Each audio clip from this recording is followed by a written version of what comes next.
You're tired. And you have every right to be. Our hope is not lost. Our hope is not gone. God is still here for you. And if he did it for me, he will do it for you, and he continues to do it. My name is Ericka Renée, and I'm here on this side of TikTok because I have 2 TikToks, okay? On this side over here is dealing with God's justice. It's dealing with the justice, all right? It's speaking about our situations. It's coming out. It's a time to speak out. It's not just about me speaking out, but it's about you speaking out. You have a voice, and the enemy has been trying to shut down many of our voices and to silence us, to believe the lies.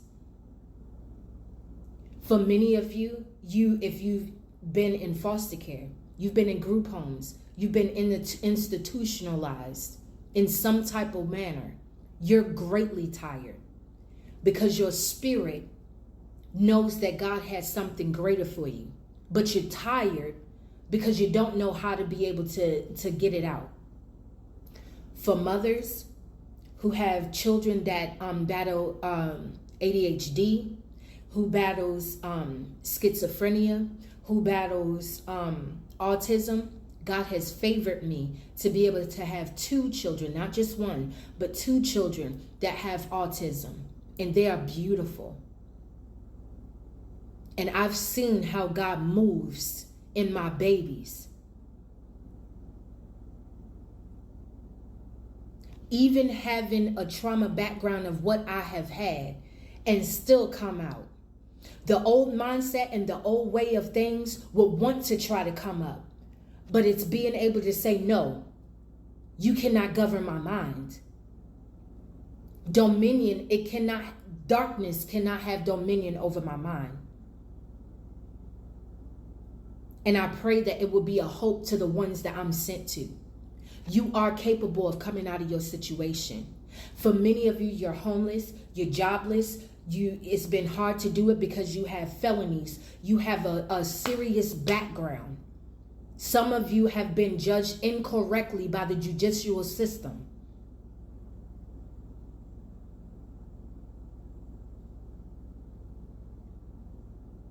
I'm not here to go with the same flow with everybody. I'm not here to do that. I'm here to go in the flow of the way that God has uniquely put me. I just spoke to somebody earlier today, and I was talking to her, wanting to collab with other people who understand what I have and what's going on.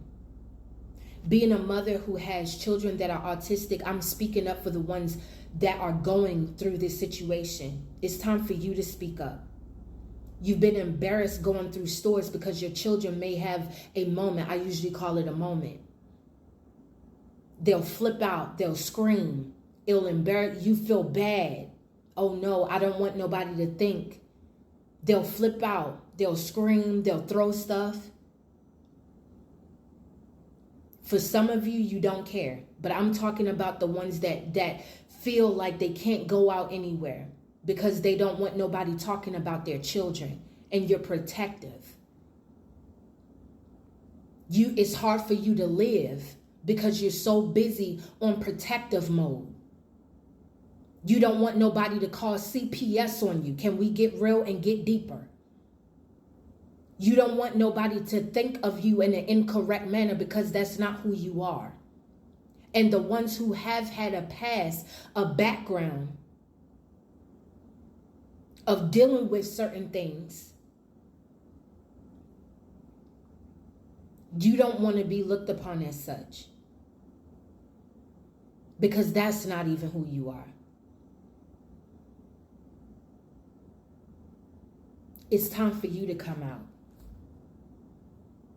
But I spoke to this lady, and she was very encouraging. She talked about her daughter, how her daughter, has her episodes, and she was just so happy about how she was able to walk. She took her first steps. And the woman is she's actually 23, her daughter. And she dealt with so much stuff. And she says she used to be embarrassed too, and, you know, being shamed and bashed and misunderstood. But to be honest, there's a certain type of favor that God places on one's life to be able to handle those type of special abilities.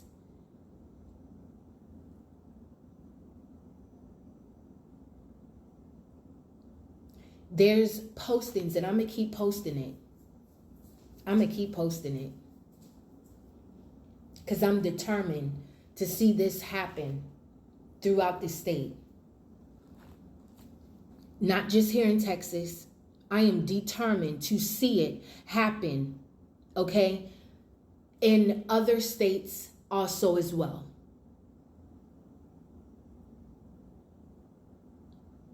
And that is, if you call CPS on people incorrectly and you don't give up your name and you just lying on people just because you don't like them, just because you don't know their situation, you're not asking questions, the world is on paranoia, and it's putting more people, some innocent people, and it's putting people in some very serious situations. You can do jail time. There are a lot of families who have been affected by it. And what people don't want to know is that they know about it. But when it's in front of your face to confront it, it's an issue. It's like it's sowing negativity. But we want to be able to have a blessed life and to be able to live in abundance of God. But we refuse as a body of Christ. Now I'm speaking on this, we're shifting real quick, to confront these issues, these concerns. It says iron sharpens iron. And not just only that, but I love to get my nails done. That's a part of like my self-care stuff. And what's standing out to me is like how you get the nail file and everything and you filing it down. You may not like the way that it's coming down, but you love the effects of what it brings. And bringing something that is a different perspective, so that, and from a different angle, is being able to assist on how to be able to move forward correctly. We want to move forward healthy today. We want our children to be able to be safe today. I'm going to share this really quick and then I'm going to get off.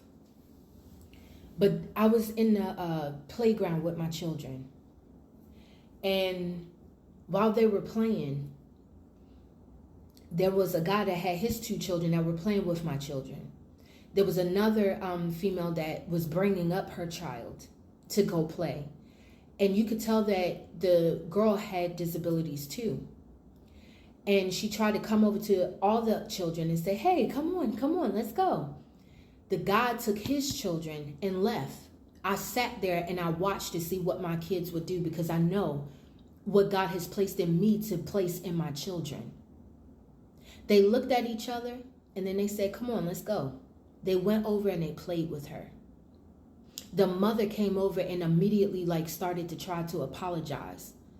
Oh, she has a disability. She loves your son. And, I said, don't even worry about it. I have 2 that are autistic, and she was shocked. Because they don't look autistic. They don't behave like it's because of prayer. But I am not in a place to judge anybody's situation. And it's just sad. I started crying. It is sad that people have dismissed those who have special needs, whether adult or child. Because whether people like it or not, these are the ones of us that are coming up. If you are going through these situations, you do not have to go through it alone. I'm gonna put my information down below in the information part, and just tag. because it's time for us to come.